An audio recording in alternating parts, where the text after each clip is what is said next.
வணக்கம் வீர வணக்கம் கருப்பர் கூட்ட தலைவருக்கு அசுர கூட்ட தலைவருக்கு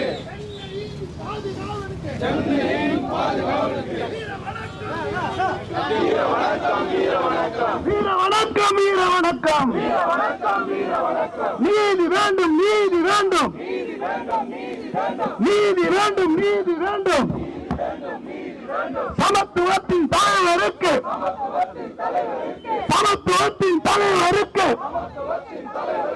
சமத்துவத்தின் தலைவருக்கு நீதி வேண்டும் நீதி வேண்டும் ஆம் சாங்கின் படுகொலைக்கு ஆம் சாங்கின் படுகொலைக்கு பிஎஸ்பி தலைவரின் படுகொலைக்கு நீதி வேண்டும் நீதி வேண்டும் கைது செய் கைது செய் உண்மையான குற்றவாளிகளை உண்மையான குற்றவாளிகளை கைது செய் கைது செய் வீர வணக்கம் வீர வணக்கம் வீர வணக்கம் சென்னையின் பாதுகாவலுக்கு சென்னையின் பாதுகாவலுக்கு கருப்பர் கூட்ட தலைவனுக்கு அசுரர் கூட்ட தலைவனுக்கு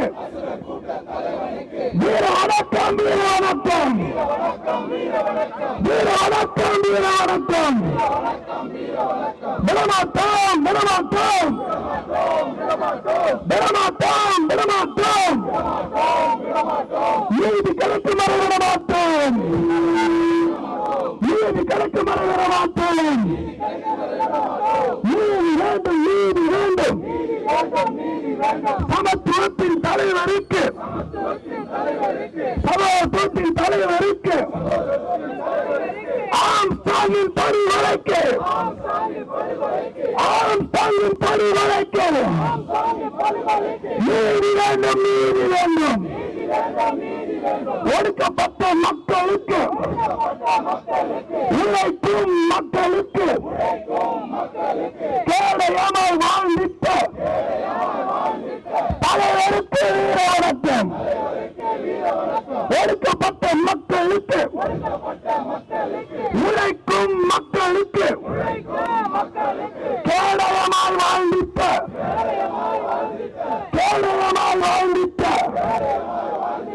தலைவனுக்கு வீர வணக்கம் தலைவனுக்கு வீர வணக்கம் கருப்பு கோட்டு போட்ட கூட்டம் சமத்துவத்தின் உரிமை கூட்டம் சமத்துவத்தின் உண்மை கூட்டம் நீதி கேட்டு போராடும் நீதி கேட்டு போராடும் விடமாட்டோம் விடமாட்டோம் விடமாட்டோம் விடமாட்டோம் நீதி கிடைக்கும் வரை விடமாட்டோம் உண்மையான குற்றவாளிகளை உண்மையான குற்றவாளிகளை கைது செய் கைது செய் வாங்கட்டும் வாங்கட்டும்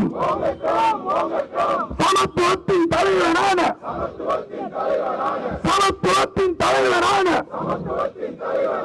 ஆப்தான் புகழ் வாங்கட்டும் ஆப்தான் புகழ் வாங்கட்டும் வாங்கட்டும் வாங்கட்டும் சமத்துவத்தின் தலைவரான சமத்துவத்தின் தலைவரான ஆப்தான் புகழ் வாங்கட்டும் வாங்குக வாங்குக வாங்குகிறார் வாங்குக வாங்குக வாங்குகிறார் பாபா சாஹேப் அம்பேத்கரின் பாபா சாஹேப் அம்பேத்கரின் புகழ் இங்கு வாங்குகிறேன் புகழ் இங்கு வாங்குகிறேன் சமத்துவத்தின் உரிமை குரல் சமத்துவத்தின் உரிமை குரல் ஆம் சாங்கின் கழகக்குரல் ஆம் சாங்கின் கழகக்குரல் தொடர்ந்து ஒழிக்கும் தொடர்ந்து ஒழிக்கும் ஆம் சாங்கின் கழகக்குரல் தொடர்ந்து ஒழிக்கும் தொடர்ந்து ஒழிக்கும்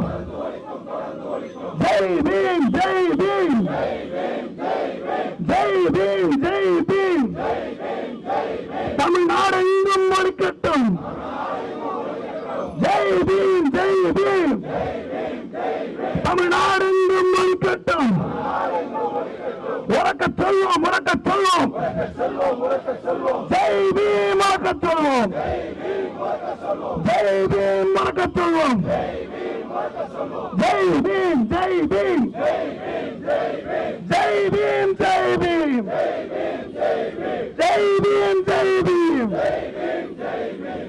சமூக விரோத கும்பலால் படுகொலை செய்யப்பட்ட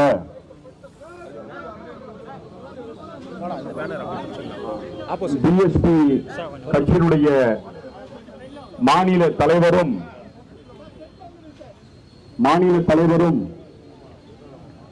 ஆயிரத்துக்கும் மேற்பட்ட வழக்கறிஞர்களை உருவாக்குவதற்கு அடித்தளமாக இருந்தவரும் தொடர்ந்து ஒடுக்கப்பட்ட உழைக்கும் மக்களுடைய மேன்மைக்கு தன்னை இணைத்துக் கொண்டு பணியாற்றியவரும் அன்புக்குரிய சமத்துவ நாயகர் ஆம்ஸ்ட்ராங் அவர்கள் அந்த மறைவு கிட்டத்தட்ட இத்தனை நாட்களாக நம்மை இறுக்கத்திலே இருந்து வைத்தது.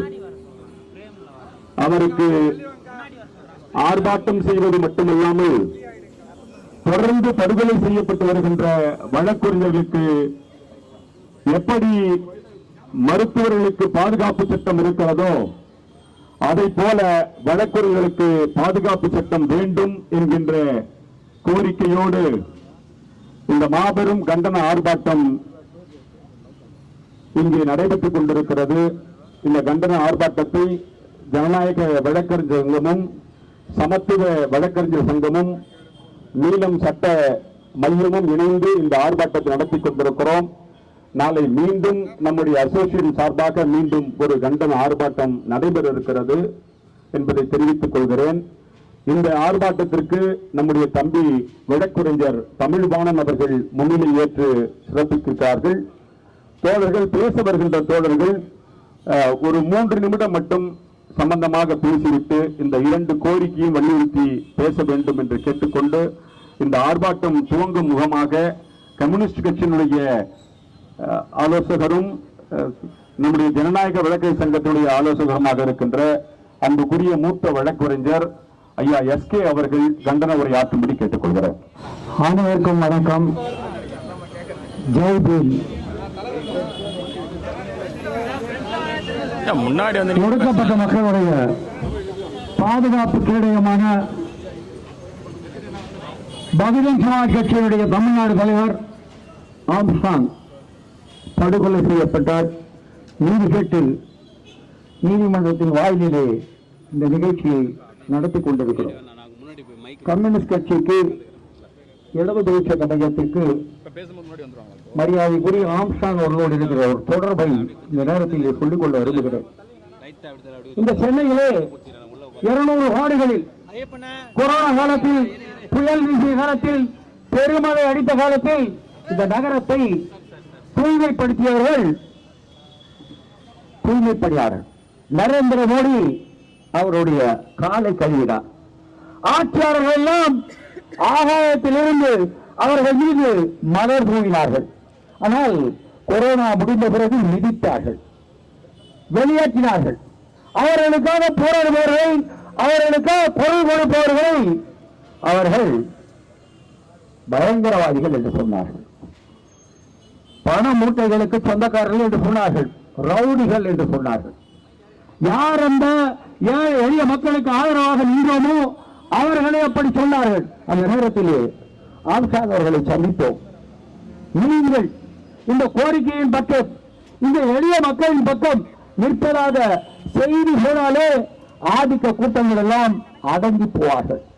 வாளை கொஞ்சம் அப்படியே உள்ளே சொருகிக் கொள்வார்கள் என்று சொன்னோம். அவரும் எங்கள் கோரிக்கையை ஏற்றுக்கொண்டார், வந்தார், பேசினார். இயக்கத்தோடு போராட்டங்களோடு எளிய மக்களோடு நிற்பேன் என்று சொன்னார். அதனுடைய விளைவு 7,100 பேர் தூய்மை பணியாளர்கள்.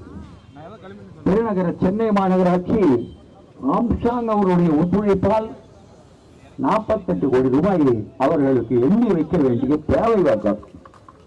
அப்போதே சொன்னார், அந்த எளிய மக்களோடு தூய்மை பணியாளரோடு மாநகராட்சியினுடைய கவுன்சிலராக இருந்தபோது எப்படி இருந்தார் என்று. ஆனால் இந்த நேரத்திலே வேறொரு செய்தியை நான் இங்கு பரிமாறிக்கொள்ள விரும்புகிறேன். நீதிமன்றங்கள் அவருடைய அணுகுமுறை அப்படி இருக்கின்றன. இங்கே சென்னை உயர் நீதிமன்றத்தில் ஒரு நீதிபதி இருந்தார். அவருடைய பெயர் மகராஜன். ஒடுக்கப்பட்ட மக்கள் தலித் மக்கள், நம் மக்கள், விவசாய கூலிகள் அவர்களை குடிசையிலே இட்டு கொளுத்தி கொன்றான் கோபாலகிருஷ்ண நாடு என்ற கொடியவர். ஜாதி ஆதிக்க சக்தி இந்த நீதிமன்றம் சொன்னது. அவர் கார் வைத்திருக்கிற மேற்குக்குடி சீனான் சாதியால் செய்தவர், பணக்காரர், அவர் இந்த எளிய மக்களுடைய குச்சை குடிசையை கொளுத்துவாரா என்று சொல்லி விடுதலைகின்றார்கள். வாழ்க்கை எதிரியின் ரத்தத்தில் கையை நினைக்காதவன் கம்யூனிஸ்ட் அல்ல என்ற நக்சல்வாதி பாரம்பரியத்தில் வந்தவர்கள்தான், எங்களை போன்ற கம்யூனிஸ்ட் கட்சிகள் தான் அந்த கோபாலகிருஷ்ண நாயுடுவை பதிலுக்கு பதிலாக வெட்டி சாய்த்தார்கள் என்று காவல்துறை வழக்கு தொடுத்தது. இன்று நீதிபதிகள், சென்னை உயர்நீதிமன்றத்தில் இருக்கிற நீதிபதிகள், ஆந்திராவிலே படிப்பவர்கள் எல்லாம் மோசடி பேரொழிகள் என்கிறார்கள். அந்த அரசியலமைப்பு சட்டத்தை பார்க்கிறார்கள், நான் வழக்கறிஞராக வேண்டும் என்று கனவு காண்கிறார்கள். அந்த எளிய மக்களுடைய கனவு, அந்த கனவு நனவாக ஆம்ஸ்ட்ராங் நின்றார். சென்னை தலைநகர் மண்டலம், இந்த தலைநகர் மண்டலம், இதை சுற்றி இருக்கிற பகுதிகளில் எல்லாம் ஒரு கட்டத்தில் ஜாதி ஆதிக்கம் தலைவிரி தாடிய போது தலித் மக்கள் எழுவதற்கு ஆம்ஸ்ட்ராங் நின்றார். பூவை மூர்த்தி நின்றார். பலர் போராடினார்கள். அந்த போராட்டத்திலே ஆதிக்க சக்தியுடைய கொடுவாள் எம் மக்களுடைய தலையின் மீது இறங்கிய போது பாதுகாப்பு கேடயமாக தம்மை நிறுத்திக் கொண்டவர் ஆம்ஸ்ட்ராங். அப்படிப்பட்டவர்கள் ஒருபோதும் விழுவதில்லை, அவர்கள் விதைக்கப்படுகிறார்கள். அதனால் தமிழ்நாடு முழுவதும் மீண்டும் மீண்டும் ஜெய் பீம், ஜெய் பீம், ஜெய் பீம் என்ற முழக்கம் எதிரொலித்துக் கொண்டே இருக்கும் என்று இந்த நேரத்தில் சொல்லிக்கொள்ள கடமைப்பட்டிருக்கிறேன். இறுதியாக ஒரு செய்தியை மட்டும் சொல்ல விரும்புகிறேன். என்ன சொல்லுகிறார்கள்? யாரெல்லாம் மக்களுக்காக போராடுகிறோமோ நாங்கள் எல்லாம் நக்சல்வாதி பாரம்பரியத்தில் வந்தவர்கள். சுலபமாக சொல்லுகிறார்கள், பயங்கரவாதிகள், பயங்கரவாதிகள், மாவோயிஸ்டுகள், தீவிரவாதிகள். ஆகவே கைது செய், ப்ராசஸே பனிஷ்மெண்ட் ஆக்கு, பெயில் தராது, நிலையத்திய சட்டம் போடு, வெளியேற்று. இன்னொரு பக்கம் என்ன செய்கிறார்கள்? சிந்தனை அளவில் சமூகத்துடைய சிவில் சமூகத்துடைய சிந்தனை அளவிலே நம்மை ரவுடிகளாக சித்தரிக்கிறார்கள், நம்மை கயவர்களாக மோசடி பேரழிகளாக சித்தரிக்கிறார்கள். இந்த கதையாடலுக்கெல்லாம் முற்றுப்புள்ளி வைப்போம் என்று இந்த நேரத்திலே நாம் சொல்லிக்கொள்ள வேண்டிய அவசியம் இருக்கிறது. ஆம்ஸ்ட்ராங் நம் மக்களுடைய சென்னை, செங்கல்பட்டு, காஞ்சிபுரம், திருவள்ளூர், இந்த சுற்று வட்டாரம் முழுவதும் இருக்கிற எளிய மக்கள், ஒடுக்கப்பட்ட மக்கள், அந்த மக்களுடைய பாதுகாவலோ நிச்சயமாக எங்கெல்லாம் ஒடுக்குமுறை இருக்குமோ அங்கெல்லாம் எதிர்ப்பும் இருக்கும் என்று மாவோ சொன்னார். தமிழ்நாடு முழுவதும், இந்தியா முழுவதும் ஜாதி ஆதிக்கம், பலவிதமான அடக்குமுறை, ஒடுக்குமுறை, சுரண்டல் அவை இருக்கிற வரை மக்கள் எழுந்து நின்று கொண்டே இருப்பார்கள். ஆம்ஸ்ட்ராங்கினுடைய வாரிசுகள், ஆம்ஸ்ட்ராங்கினுடைய வழித்தோன்றல்கள் பிறந்து கொண்டே இருப்பார்கள் என்று இந்த நேரத்திலே சொல்லிக்கொண்டு ஜெய்பீ என்று தோன்றினார் புரட்சி நீயும் வாழ்க என்ற முழக்கத்தோடு என் உரையை முடித்துக் கொள்கிறேன். தமிழகத்திலே மட்டுமல்ல, இந்தியாவை ஒழித்திருக்கக்கூடிய மிகப்பெரிய படுகொலையை செய்துவிட்டு வழக்கறிஞர் ஆம்ஸ்ட்ராங் அவர்கள் மீது ஒரு தவறான கருத்தை பரப்பி வருகிறார்கள். ஒரு 13 ஆண்டுகளுக்கு முன்னால் நண்பர் ரஜினிகாந்த் அவர்களை அழைத்துக் கொண்டு பெரம்பூரில் உள்ள அவருடைய இல்லத்திற்கு அழைத்து சென்றார். மேலாக அப்போதான் எனக்கு அவர் பழக்கம். அதிலே அவரை பற்றி வைத்திருந்த பிம்பங்கள் எல்லாம் உடைந்து போனது. பல்வேறு வரலாறுகளை, பல சரித்திர உண்மைகளை, பல இலக்கிய வரலாறுகளை, மறுக்கப்பட்ட வரலாறுகளை எல்லாம் இடத்திலே அவர் நீண்ட நேரம் பேசிக் கொண்டிருந்தார். பேசுகிற பொழுது அவர் எவ்வளவு இறுதியாக இருந்தார், எளிமையாக இருந்தார், இவரை பற்றி இப்படி ஒரு பிம்பத்தை உருவாக்கி இருக்கிறார்களே என்று நான் கதிர்காந்தர்களிடத்திலே பேசிக் கொண்டு வந்தேன். யாருக்கும் எந்த விதமான இடையூறும் செய்யாமல் எந்த சாதி இங்கே சொன்னார்கள் ஒடுக்கப்பட்ட மக்களுக்காக மட்டும்தான் அவர் போராடினார் என்று. இல்லை, அங்கே சென்ற பொழுது அனைத்து சமூகத்தை சார்ந்த அனைத்து மதங்களை சார்ந்தவர்களும் அவருக்கு நண்பராக இருந்திருக்கிறார்கள். அவர்களுக்கான தேவையை அவர் நடத்தி கொடுத்திருக்கிறார், முடித்து கொடுத்திருக்கிறார் என்று சொல்லுகிற பொழுது அவர் ஒடுக்கப்பட்ட மக்களுக்கு மாத்திரமல்ல, இந்நாட்டில் இருக்கக்கூடிய அனைத்து பிற்படுத்தப்பட்ட மிக பிற்படுத்தப்பட்ட மக்களுடைய அந்த மாணவர்களுடைய வழக்கறிஞர்களுடைய அன்பை பெற்றவர்.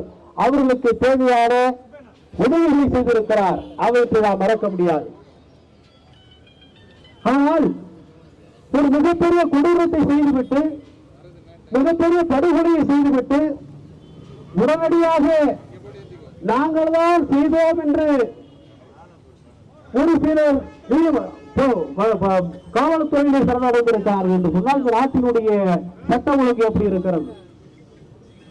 ஒட்டுமொத்த வழக்கறிஞர்களுக்கு இன்றைக்கு தமிழகத்திலே ஒரு மிகப்பெரிய கொடூரமான சூழ்நிலை நிலவுகிறது. இதுவரை 25க்கு மேற்பட்ட வழக்கறிஞர்கள் தமிழ்நாட்டினுடைய பல பகுதிகளிலே கொல்லப்பட்டிருக்கிறார்கள். ஆம்ஸ்ட்ராங் அவர்களுடைய படுகொலையால் கடைசி படுகொலையாக வழக்கறிஞர் இடத்தில் இருக்க வேண்டும். இதற்கு பிறகு எப்படி ஒரு சம்பவத்தில் ஒரு கொடூரமான சம்பவத்தை நடத்துவதற்கு எந்த ஒரு கொடூர மடியலக்கம் என்ன வரவிடக்கூடாது என்று சொன்னால் உடனடியாக வழக்கறிஞர் ராஜஸ்தானில் இருக்கிறது, இந்தியாவிலும் இன்றைக்கு அந்த சட்டத்தை ஏற்றிருக்கிறார்கள். தமிழகத்தினுடைய முதல்வர்கள் உடனடியாக வழக்கறிஞர் பாதுகாப்பு சட்டத்தை அமல்படுத்த வேண்டும். நம்முடைய அண்ணன் ஆம்ஸ்ட்ராங் அவர்களுடைய கொலை வழக்கில் தொடர்புடைய அனைத்து குற்றவாளிகளையும் அரசு இந்த தமிழக காவல்துறை முறையாக கைது செய்ய வேண்டும். அதுவரை வழக்கறிஞருடைய போராட்டம் தொடரும்.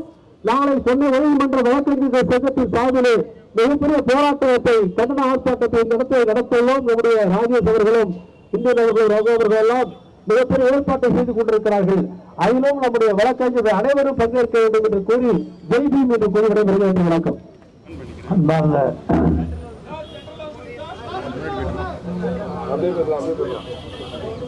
அன்பார்ந்த உறவின் சட்டங்களே, நாம் இங்கே கூடியிருப்பது ஒரு மாபெரும் தலைவரை இழந்து அவருடைய நினைவை போற்றுகின்ற வகையிலே இங்கே கூடியிருக்கின்றோம். யார் யார் ஒடுக்கப்பட்ட மக்களுக்காக குரல் கொடுக்கிறார்களோ அல்லது ஒடுக்கப்பட்ட மக்களுக்காக தங்களுடைய போராட்டங்களை வலுவாக செய்து கொண்டிருக்கிறார்களோ அவர்களை எல்லாம் கருவறுக்க வேண்டும் அல்லது அழித்து ஒழிக்க வேண்டும், அவருடைய கொள்கைகளை மறைக்கப்பட செய்ய வேண்டும் என்று ஒரு மிகப்பெரிய சதி இன்றைக்கு நாட்டில் நடந்து கொண்டிருக்கின்றது. அருமை தலைவர் ராம்சாங் அவர்கள் 2 பேருக்கு பிரச்சனை என்று வரும்போது அவர்களை சமாதானப்படுத்தி அனுப்பி இருக்கிறார்கள் தவிர அவர்களுக்குள்ளே பிரச்சனையை உருவாக்கி அனுப்பி இருப்பதில்லை. இதனால் தான் மக்கள் அவரை நோக்கி வர ஆரம்பித்தார்கள். நமது தலைவரிடம் போனால் நமக்கு ஒரு விழிவு கிடைக்கும், ஒரு சமாதானம் கிடைக்கும் அல்லது பாதுகாப்பு கிடைக்கும் என்று ஒரு தலைவனை நோக்கி மக்கள் அணியாய் திரண்டு வந்தார்கள். அப்படி வரும்போது அவர்களுக்கு உண்டான அந்த தீர்வு கிடைத்தது. ஒரு தீர்வுக்காக நீங்கள் நீதிமன்றம் செல்ல வேண்டும் என்றால் குறைந்தபட்சம் உங்களுக்கு 10 வருடங்களாக நீங்கள் காத்திருக்க வேண்டும். அப்படிப்பட்ட சூழ்நிலையில் ஏழை எளிய மக்கள் தங்களுடைய வாழ்க்கையையும் பொருளாதாரத்தையும் இருந்து வாடும்போது உடனடி தீர்வாக அவர்களுக்கு அந்த உதவிகளை செய்து வந்தார் தலைவர் அவர்கள். அவர் எனக்கு சிறு வயது முதல் கொண்டே தெரியும். அவர் பள்ளியில் படிக்கின்ற காலம் முதல் கொண்டு எனக்கு தெரியும். நாங்கள் சட்டக்கல்லூரியில் படிக்கும்போதே அவரோடு கூட நான் தொடர்பில் இருந்தவன். எப்பொழுதுமே என் மீது பாசமாக இருப்பார். கடைசியாக திருவள்ளூரிலே ராஜேந்திரன் என்கின்ற ஒரு வழக்கறிஞர் மரணத்தின் போது எந்த அவருடைய சகோதரர்களோ நண்பர்களோ அல்லது உறவினர்களோ மரித்து போனால் கடைசி வரை இருந்து அந்த காரியத்தை செய்து முடித்து விட்டு தான் வருவார் தன் சொந்த செலவில். அப்படி அவர் திருவள்ளூர் வந்திருந்த போது அவரிடத்தில் நான் சொன்னேன், தலைவரே,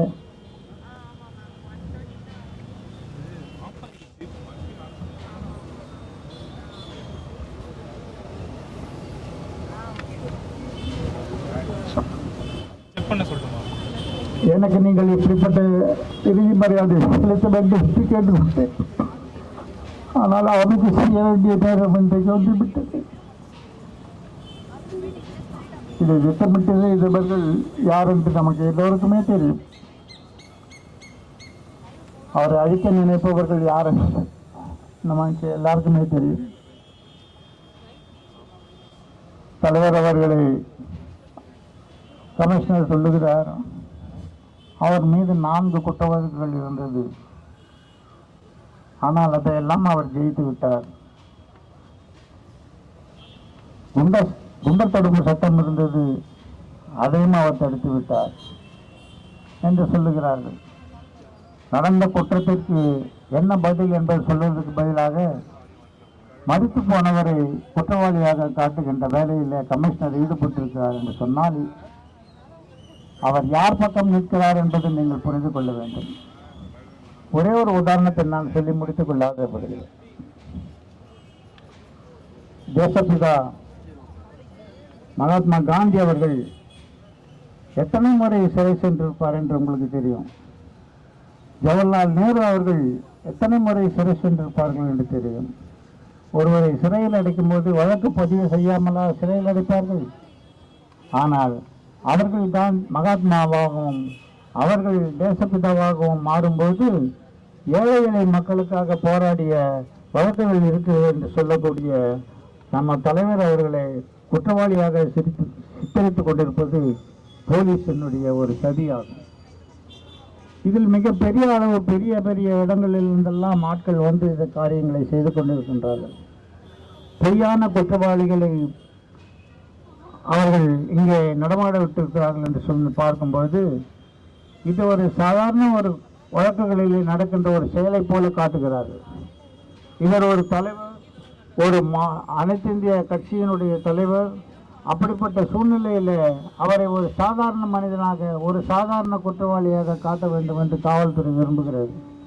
இதை நாம் முறியடித்தாக வேண்டும். நமது போராட்டம் தொடர்ந்தாக வேண்டும். சிபிஐ மூலமாக மட்டுமே இதற்கு ஒரு நல்ல தீர்வை நம்ம பெற முடியும் என்று நான் நினைக்கிறேன். ஏனென்றால் நமது காவல்துறை இதை விசாரிக்கின்ற அளவுக்கு திம்பம் திராணியம் இருக்கிறதா என்பது சந்தேகமாக இருக்கிறது. எந்த அளவுக்கு இது இவ்வளோ தூரம் ஆழப்போய் மதுரை, திண்டுக்கல் இப்படிப்பட்ட மாவட்டங்களெல்லாம் போய் அவர்கள் விசாரணையை தொடர வேண்டும் என்று சொன்னால் அது நம்ம போலீஸ்னால அது நிச்சயமாக முடியாது. ஆகவே தான் சிபிஐ மூலமாக இந்த வழக்கை தொடர வேண்டும், இந்த வழக்கை சிபிஐக்கு மாற்றப்பட வேண்டும் என்பது எங்களுடைய மிகப்பெரிய கோரிக்கையாக இந்த நேரத்தில் இருந்து கொண்டிருக்கிறது. எனக்கு பேச வாய்ப்பளித்த அருமை சகோதரர் பார்வேந்தன் அவர்களுக்கு எனது மனமார்ந்த நன்றியை தெரிவித்துள்ளேன். நாம் இருந்த உரிமைகளை கெஞ்சுவதன் மூலமோ மண்டியிடுவதன் மூலமோ பெற முடியாது.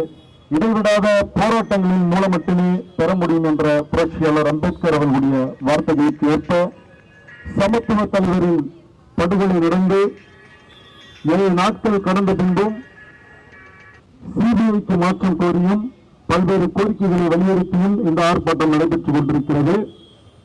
படுகொலை நடந்த 7 நாட்கள் ஆகிறது. இதுவரை காவல்துறை எந்த சிறு நடவடிக்கையும் எடுக்கவில்லை.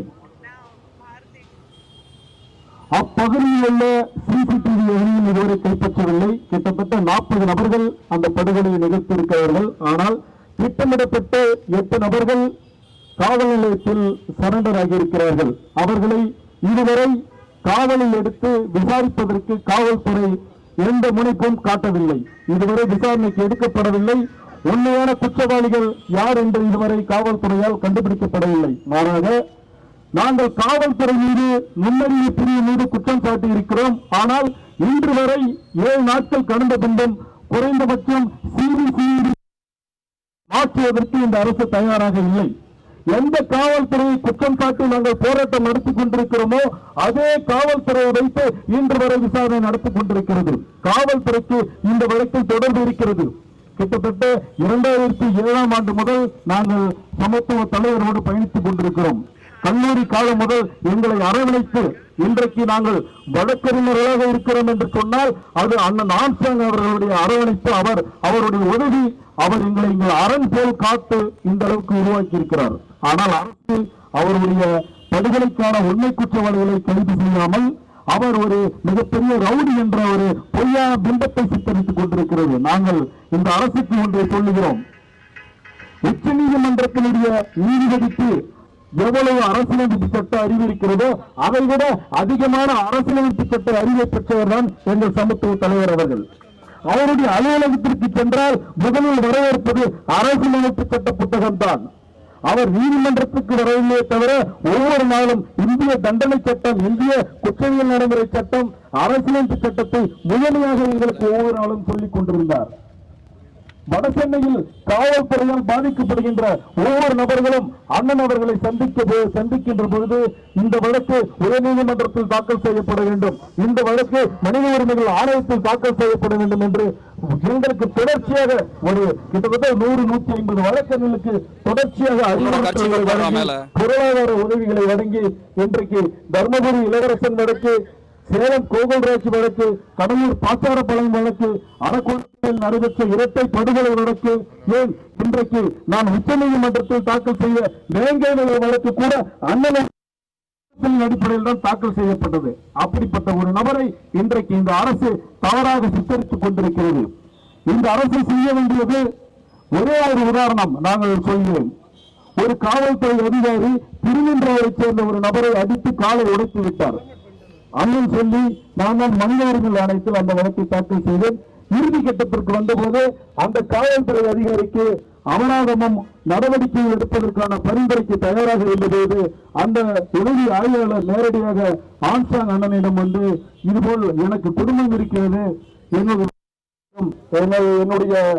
ப்ரமோஷன் போய்விடும், நான் இழப்பீடு கொடுப்பதற்கு தயாராக இருக்கிறேன், நீங்கள் அவரிடம் சொல்லுங்க, என்ன இழப்பீடு கொடுப்பார் என்று கேட்டார்.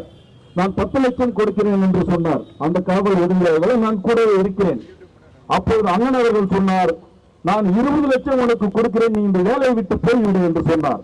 ஏன் என்று சொன்னால், இன்னைக்கு 10 லட்சம் கொடுத்து நீ அவனை சரி செய்தால் நாளைக்கு இன்னொருவரை நீ கொலை செய்துவிட்டு அவனுக்கு 20 லட்சம் கொடுக்க தயாராக இருப்பாய், அதனால் நான் 20 லட்சம் கொடுக்க நீ வேலையை விட்டு போய்விடு என்று துணிச்சலாக கூறினார். எந்த காவல்துறைக்கும் அவர் சமரசம் ஆனதில்லை. இப்படிப்பட்ட அவர் ஒரு நபரை, அவர் ரவுடி, அவர் மீது இன்று வரை எந்த விதமான வழக்கும் அவரது நிலையில் இல்லை. எங்களுடைய சட்டக்கல்லூரி வழக்கில் அவருக்கு எந்த சம்பந்தமும் இல்லை. ஆனால் குற்றப்பத்திரிகையில் சேர்க்கப்பட்டார், விடுதலையான இன்று நடைமுறையில் எந்த விதமான வழக்கும் அவருக்கு நிலையில் இல்லை. மனிதாபிமானம் மிக்க ஒரு தலைவர். இந்த சென்னை உயர்நீதிமன்றத்தில் ஒரு காவல் ஆய்வாளரை தாக்கிவிட்டு நான் தான் நேரடியாக போய் அண்ணன் கிட்ட சொன்னேன், இவ்வளவு இன்ஸ்பெக்டர் அடிச்சோன்னா என்ன பண்றதுன்னு திட்டினாரு. ஒரு லைசன்ஸ் எழுதுமாப்பா, நீ போய் ஏன்பா அடிக்கிற போயிட்டு இது ஏதோ தலையில கிளையில போய் அடிப்பது ஏதோ அடிப்போச்சு. அப்படிப்பட்ட ஒரு தலைவரை இன்றைக்கு இந்த அரசு அவருடைய சொந்த இடத்தில் கூட அடக்கம் செய்ய விடாமல் ஒரு மனிதாபிமானமற்ற ஒரு நிலையை உருவாக்கியது. 2018 கருணாநிதி அவர்கள் இறந்தபோது இந்த தமிழகமே அவருக்கு இடம் கொடுக்க வேண்டும் என்று சொன்னது. ஆனால் சிறிது மனிதாபிமானம் கூட இல்லாமல் முதல்வர் அவர்கள் தனது சொந்த தொகுதியிலேயே இடம் கொடுப்பதற்கு மறுத்தது மிகப்பெரிய மனிதாபிமான மீறல். இன்றைக்கு நாங்கள் கூட செய்ய முடியும். குருவாடி ரமேஷ் அவர்கள் போட்ட உத்தரவு அரசு மேல்முறையீடு செய்யவில்லை. நாங்கள் உருவாக்கப்பட்ட வழக்கறிஞர்கள் இருக்கிறோம், நாங்கள் மேல்முறையீடு செய்கிறோம். கருணாநிதி நினைவிடத்தை அகற்ற வேண்டும் என்று உச்ச நீதிமன்றத்தில் போய் நாங்கள் மேல்முறையீடு செய்கிறோம். எங்களுக்கு அப்படிப்பட்ட ஒரு கோபம் இருக்கிறது இந்த முதல்வர் மீதும் அரசு மீதும். அந்த பெரம்பூரில் அவர் நடமாடினார், ஆனால் இந்த அரசு கொஞ்சம் கூட அவருக்கு இரக்கம் காட்டவில்லை. நிச்சயமாக இந்த மக்களுடைய கோபம் நிச்சயமாக இந்த அரசின் மீதும் இந்த முதல்வர் மீதும் நிச்சயமாக காட்டப்படும். உடனடியாக இந்த வழக்கை தேசிய முக்கியத்துவம் வாய்ந்த இந்த வழக்கை சிபிஐக்கு மாற்ற வேண்டும் என்று சொல்லி வாய்ப்புக்கு நன்றி விடைபெறுகிறேன். நன்றி. தோழர் ஆம்ஸ்ட்ராங் இறந்து 6 நாட்கள் ஆகியிருக்கிறது. 6 நாட்களும் நாம் நினைக்காத ஒரு மணி நேரம் இருக்க முடியாது. இதில் இருக்கக்கூடிய ஒவ்வொருவரும் பல்வேறு சூழலில் அவரோடு பழகியிருப்போம். அவருடைய பல பண்புகளை, அவருடைய பார்வையை, சமூகம் குறித்த பார்வையை நாம பார்த்திருப்போம். நான் முதலில் பாடகர் கோவன் வந்து கைது செய்யப்படும் பொழுது அவரை சிறையில சந்திச்சேன். அப்போ வந்து கட்சி நிர்வாகிகளோடு வந்து பார்த்தாரு. அதற்கு பிறகு வந்து வேறு ஒரு முறை தோழர் பார்வையாளர் அவர்களோடு சென்று சந்திக்கும் பொழுது பல விஷயங்களை சமூகத்தை குறித்து பேசும்பொழுது அவருடைய பார்வையை பார்க்க முடிந்தது. அவரை பொறுத்தவரை அவர் ஒடுக்கப்பட்ட மக்களுடைய வழக்கறிஞர்கள், அவர்களுடைய பாதுகாப்பு அரணாக இருந்தவர். அது மட்டுமில்லாமல் வழக்கறிஞர்கள் நிறைய பேர் உருவாக்குறாரு, பாதுகாப்பாக இருந்தார். அவர்களோடு நேரடியாக தொடர்புடையவர்கள். அவருடைய தொடர்புடையால் மொத்த தமிழகத்திற்கும் அவருக்கும் ஒரு பங்கு இருக்கிறது. அதாவது ஒடுக்கப்பட்ட மக்களுடைய விடுதலை என்பது ஆதிக்கத்தில் இருக்கக்கூடிய ஆதிக்க ஜாதி என்று அதுல வெறி கொண்டவர்கள் சிலர் தான் இருப்பாங்க. ஆனால் அது இருக்கக்கூடிய பெருந்தலான மக்களும் அவர்களும் ஒற்றுமை அடைய வேண்டும். பிற்படுத்தப்பட்ட மக்களும் ஒடுக்கப்பட்ட மக்களும் ஒற்றுமை அடைய வேண்டும் என்ற இது டாக்டர் பாபா சாஹேப் அம்பேத்கருடைய பார்வை. இந்தியாவை வழிநடத்தக்கூடிய பார்வை இது. இந்தியாவை அடுத்த கட்டத்திற்கு கொண்டு போக வேண்டும் என்றால் ஒடுக்கப்பட்ட அனைத்து மக்களும், இங்கு பட்டியலின மக்கள் மட்டும் இல்லாமல் பிற்படுத்தப்பட்ட மக்கள், இஸ்லாமிய பெருங்குடி மக்கள் எல்லாரும் ஒற்றுமையாக இருக்க வேண்டும் என்ற ஒரு பரந்த பார்வை கொண்டவர். பல பிரச்சனை இந்த சமூகத்தில் தலைவர்கள் பல்வேறு தளங்களில் உருவாவார்கள், பல்வேறு வடிவங்களில் உருவாவார்கள். இதை பற்றிய பார்வையோ, இந்த சமூகத்தை பற்றிய பார்வையோ, சமூகத்தில் ஒடுக்கப்பட்ட மக்களுடைய பார்வையோ, அதிலிருந்து ஒரு தலைவன் எப்படி எழுந்து வருவான் என்ற பார்வை இல்லாத, சமூகத்தின் மீது அக்கறை இல்லாத, ஒரு இன்டர்நெட்ல மட்டும் இருக்கக்கூடிய சில சொல்றாங்க. நாம அதை பொருட்படுத்த வேண்டிய அவசியம் இல்லை.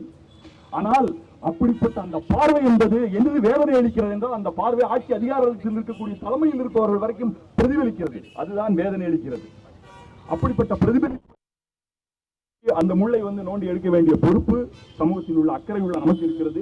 நாம் அதில் இந்த போராட்டம் மட்டும் இல்லாமல் இதற்கான அனைத்து வழிகளையும், இந்த முறையான விசாரணை நடத்தப்பட வேண்டும், உண்மையான குற்றவாளிகள் கண்டுபிடிக்க வேண்டும். ஏன்னா தொடர்ந்து அவரோடு இருந்தவர்கள் இதில் எப்படி விசாரணை பிரச்சனை இருக்கிறது என்பதை சுட்டி காட்டுகிறார்கள்.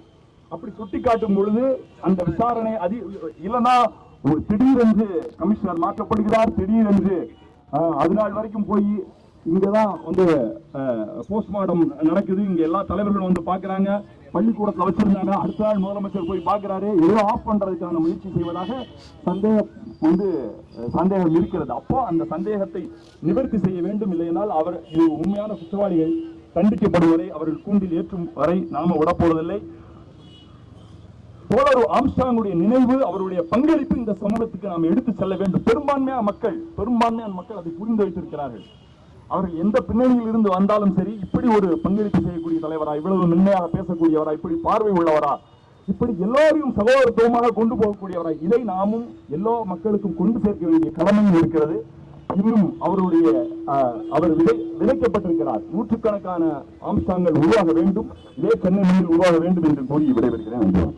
எல்லாருக்கும் அவரை பத்தி சகோதரத்துவமா தான் தெரியும். அவர் எங்களுக்கு வந்து குடும்பம். 44 ஆண்டுகள் அவரோட பயணிச்சிருக்க ஒரு மிகப்பெரிய ஃபுட்பால் பிளேயர் அவர். அதை காட்டில ஒரு முக்கியமான விஷயம் என்ன அப்படின்னீங்கன்னா, வந்து புத்தர்கிட்ட தான் வந்து இந்த சட்டத்தை எல்லாத்தையும் வாங்கியிருக்கார். ஆனா புத்தரையும் டாக்டர் பாபா சாஹேப் அம்பேத்கரையும் முழுசா மனசுக்குள்ள வாங்கி உள்வாங்கி எங்களெல்லாம் வழி நடத்தும் திரு ஆம்ஸ்ட்ராங் அவர்கள். அந்த பிளாட்ஃபார்ம் யாரோடது அப்படின்னா பூவை அண்ணனோடது.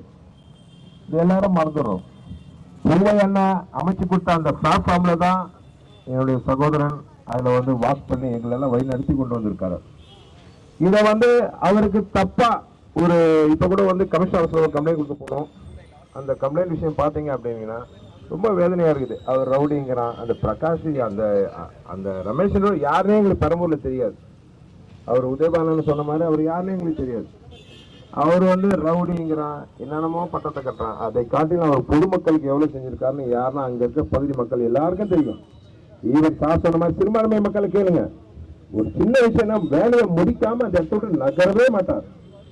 எல்லாரும் கலந்து போயிடுவோம். ஆனா அந்த ஒரு ஜீவன் மட்டும் அங்கேயே தான் இருக்கும். அந்த எடுத்த வேலையை முடிக்கணும் இதைதான் அறிவித்துவார். அதே மாதிரி இன்னொரு விஷயம் என்ன சொல்றீங்கன்னா, இந்த சட்டத்துக்கு எதிரானவர் அவர் அல்ல.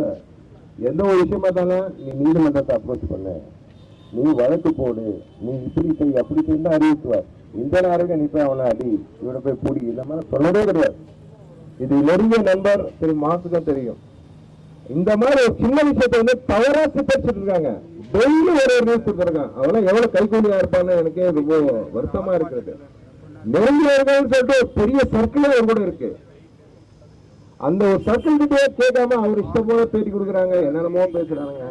ஆனால் ஆம்ஸ்ட்ராங் புதைக்கப்படவில்லை, விதைக்கப்பட்டு இருக்கிறார். அது ஆழமாக்குவது நம்முடைய கருப்பர் கூட்டமான மட்டும்தான் தெரியும்.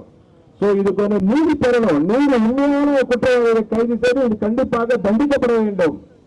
இந்த வழக்கு சிபிஐக்கு மாற்றுவோம் அப்படின்னு சொல்லிட்டு பொதுவாக ஒரு கருத்தை வச்சிருக்கோம். அந்த கருத்தை வலியுறுத்தி மேற்கொண்டு நம்ம கருத்தை கூட்டம் எல்லாமே ஆர்ப்பாட்டம் மூலமாக நம்ம இதை வந்து செயலாற்ற முடியும் என்று எமக்கு வாய்ப்பளித்தமைக்கு நன்றி கூறுகிறேன்.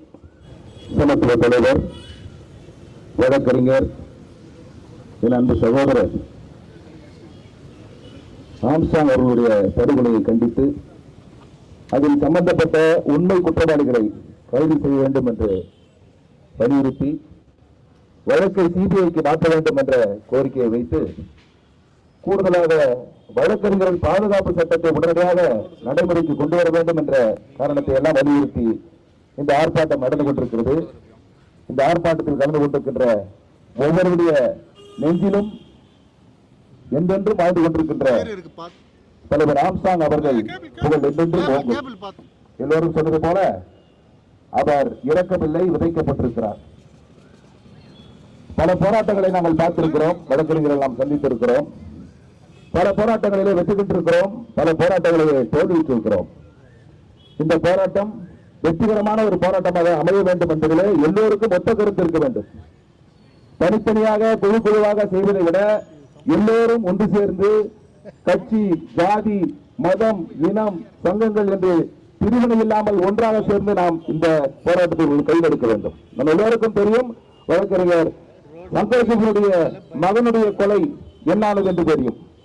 எவ்வளவோ சிரமப்பட்டும் இன்று வரை நாம் அதை கண்டறிய முடியாத ஒரு சூழ்நிலையில் இருக்கிறோம் என்று நாம் மறந்துவிடக் கூடாது. நம்முடைய எண்ணங்கள் எல்லாம் இந்த படுகொலை செய்தவர்கள் தண்டிக்கப்பட வேண்டும், திரைமறைவில் இருந்து இயக்கியவர்கள் வெளிச்சத்திற்கு கொண்டு வரப்பட வேண்டும். எல்லோரும் சொன்னார்கள் தமிழக காவல்துறையிலே உண்மைகள் சேகரிக்கப்படவில்லை என்று. இப்போது நியமிக்கப்பட்டிருக்கின்ற கமிஷனர் அருண் அவர்கள் மீது எனக்கு நம்பிக்கை இருக்கிறது. இருந்தாலும் இந்த வழக்கை சிபிஐயிடம் மாற்ற வேண்டும். இந்த இனிஷியல் இன்வெஸ்டிகேஷன், இந்த சிடி, இந்த வீடியோ சிசிடிவி ஃபுட்டேஜ் கலெக்ட் பண்றதெல்லாம்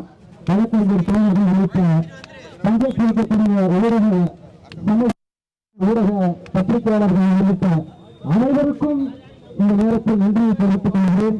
தமிழக அரசுக்கு ஒரே ஒரு கோரிக்கை மாத்திரம் நாங்கள் முன்வைக்க வேண்டுகிறோம்.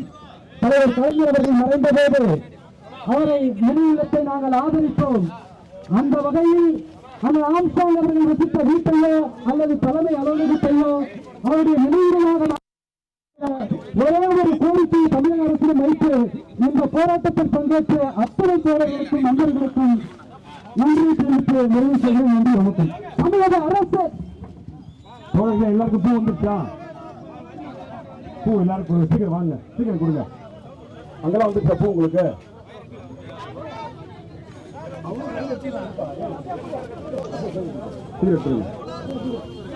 தோழர்களே, இப்பொழுது நம்முடைய அன்பு தோழர்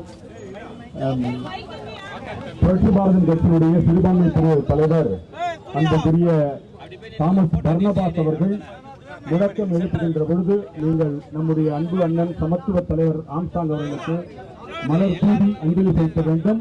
அஞ்சலியோடு சேர்ந்து முழக்கத்தோடு இந்த நிகழ்ச்சி நிறைவு பெறும்.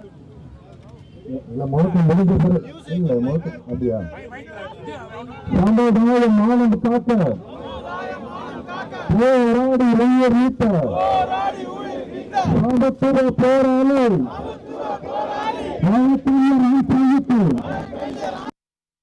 வணக்கம், வீர வணக்கம், வீர வணக்கம், வீர வணக்கம்.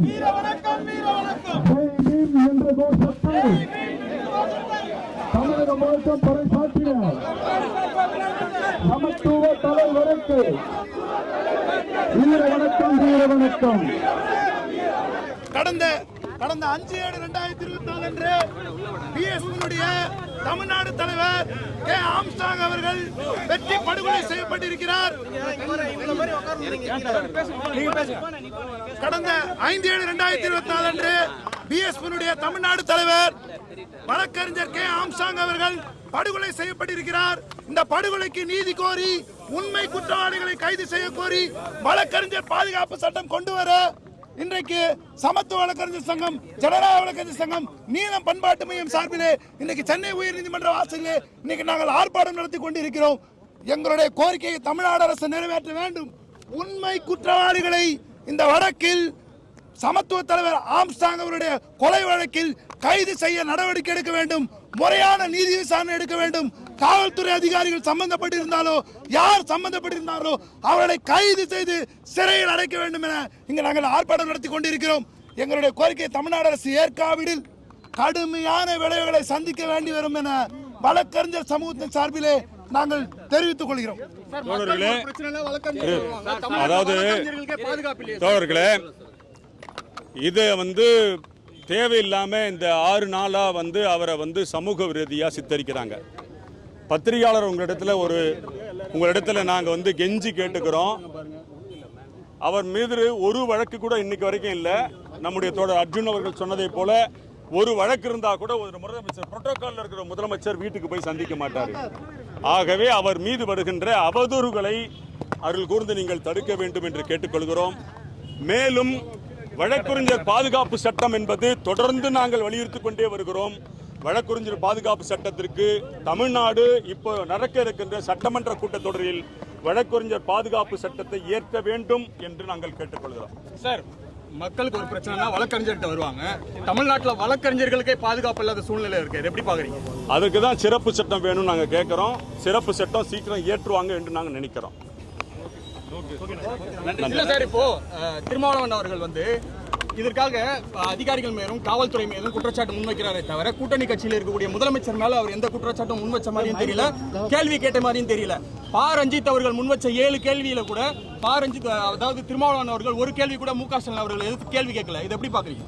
இது ஒரு போராட்டம். இதுல அரசியல் கலக்க வேண்டாம். நாம் எல்லாம் நம்முடைய தோழர் ஆம்ஸ்டாங்குடைய மரணத்தில் அதிர்ச்சி அடைந்திருக்கிறோம். அரசியல் இங்கு வேண்டாம். நன்றி.